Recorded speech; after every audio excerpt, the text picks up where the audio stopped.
নবগ্রহ পীড়াকে শান্ত করে জীবনকে সুন্দর করে তুলুন।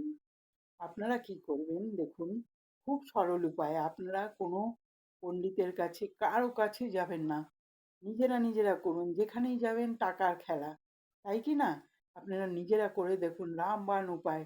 আপনারা ইন্টারনেট থেকে একটি নবগ্রহ যন্ত্র বের করবেন, কোনো শুভ দিনে শুভক্ষণে আপনারা পূজার স্থানে স্থাপন করে দেবেন এবং তাতে একটু হলুদ আর সিঁদুরের টিপ লাগিয়ে দেবেন।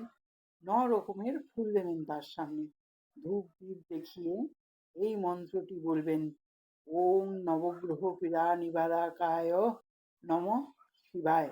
এই মন্ত্রটি বলে আপনারা ধূপ দ্বীপ দেখাবেন। কিছুদিন করবেন, আপনাদের নবগ্রহ একদম শান্ত হয়ে আপনাদের সব কাজ হতে থাকবে, কারো কাছে যেতে হবে না। অনেকে বলে আমরা এসব মানি না, কিন্তু সবার জীবন স্ট্রাগলে ভরা। কেউ বলতে পারবে না যে আমার জীবন স্মুথ যাচ্ছে, কেউ বলতে পারবে না। করে দেখুন।